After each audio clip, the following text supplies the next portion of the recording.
Imagine getting a call from a wealthy client, but instead of excitement, your blood just runs cold.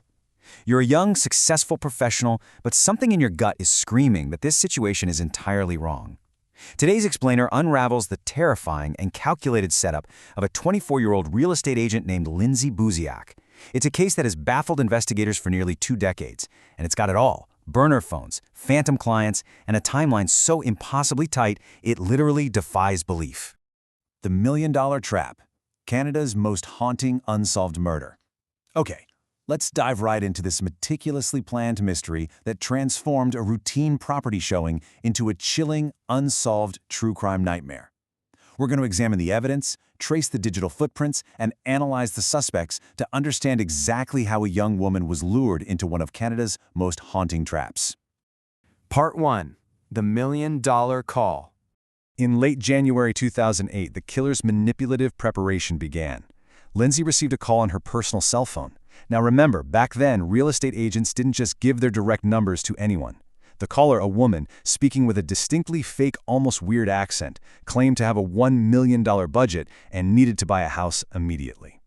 By dangling the prospect of a $50,000 commission, the killers perfectly exploited a young junior agent's drive to succeed. Lindsay actually confided in her father and her colleagues that she was deeply unsettled by this mysterious client. But her boyfriend encouraged her to take the meeting anyway, promising he would be right there to keep her safe. Part 2. 1702 D'Souza Place. Despite her intense misgivings about the clients, she even nicknamed them the Mexican Duo. Lindsay agreed to meet them on a Saturday evening at a newly constructed vacant home at 1702 D'Souza Place. Now, I want you to look at how impossibly tight this timeline is. It's cinematic in its terrifying precision. At 4:24 p.m., Lindsay and her boyfriend Jason Zylo finish lunch. They take separate cars. At 5:29 p.m., Lindsay accesses the lockbox of the property. Witnesses actually see her greeting a well-dressed couple in the driveway. Just 16 minutes later, at 5:45 p.m., Jason and a friend pull into the cul-de-sac. They see a couple turn around and walk back into the house. Jason waits outside, not wanting to be an interfering boyfriend. But by 6:05 p.m., when he finally approaches the house, the door is locked. And the killers? They've already vanished like ghosts into the evening. And that brings us to a crucial piece of evidence: the 5:41 p.m. pocket dial. Deep inside the house, Lindsay's phone accidentally dialed a random contact at exactly 5:41 p.m. This gives us a terrifying 4-minute window. Between 5:38 and 5:42 p.m., literally moments before Jason's car pulled up to the house, Lindsay was brutally attacked. She was stabbed 40 times. The total absence of defensive wounds tells us she was struck from behind with absolutely zero warning. Oh, and there was no robbery. Her belongings were completely untouched. This was a targeted, deeply personal, and highly coordinated execution. Part 3. The Burner and the Setup. With no robbery attempted and absolutely no DNA or forensic evidence left behind at the scene, detectives had to trace the killer's digital footprint to understand the true scale of this hit.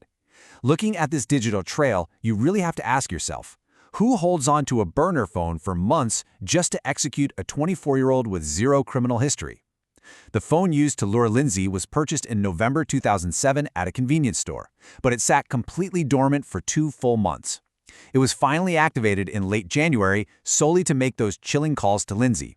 Immediately after the murder on February 2nd, the phone went dark forever.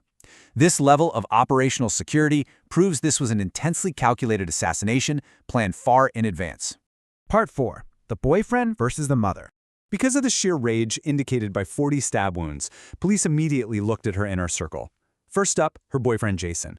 Police learned Lindsay was actually planning to end their relationship shortly before the murder.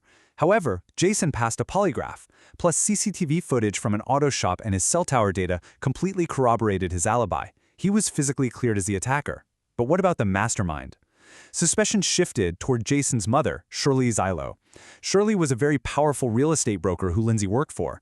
Dark rumors were swirling that Shirley and Jason were involved in severe financial crimes, mortgage fraud, embezzlement, maybe even drug trafficking, money laundering. And the theory was that Shirley ordered a hit because Lindsay simply knew too much and was about to leave the firm. And then the plot thickens with an eerie post-murder event that feels straight out of a horror movie. Months after the murder, in late 2008, Lindsay's close friend Nikki was fast asleep when her phone rang in the middle of the night. She answered it, and on the other end was a woman speaking in the exact same strange, fake accent used to lure Lindsay to 1702 D'Souza Place. I really want you to imagine the sheer terror of that moment. Nikki realizes she might be talking to her best friend's killer. Over the next few days, driven by this desperate need for answers, Nikki aggressively called that phantom number back 20 to 30 times. Finally, the line clicked open. Somebody actually picked up. Who do you think was on the other end of that line? The voice on the other end was Shirley Zylo. When Nikki confronted her, demanding to know why she had called in the middle of the night with a bizarre accent, Shirley casually dismissed it. She claimed she was just trying to call her secretary, accidentally pocket-dialed Nikki, and had absolutely no idea how Nikki's number even got into her contacts. It is a staggering coincidence, right?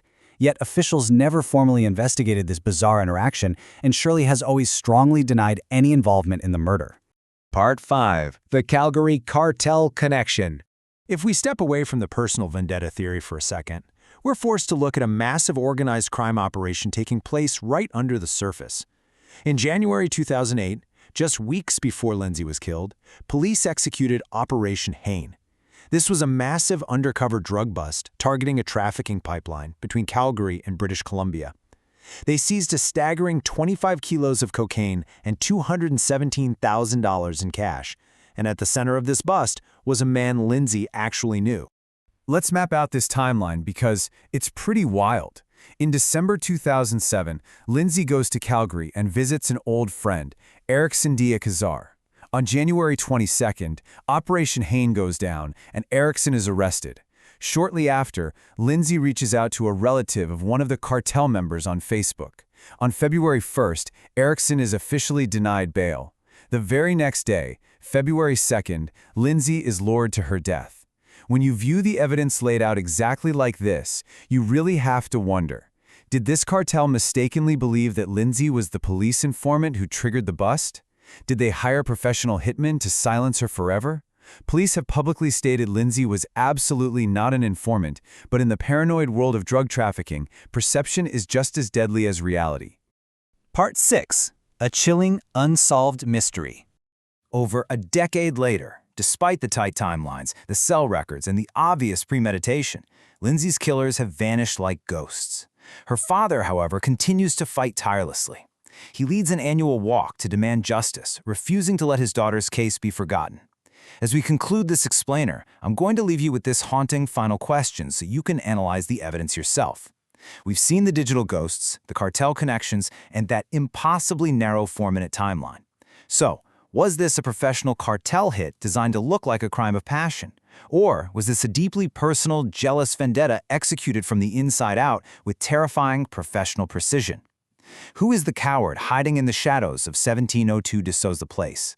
Let me know what you think the evidence points to, and keep questioning everything.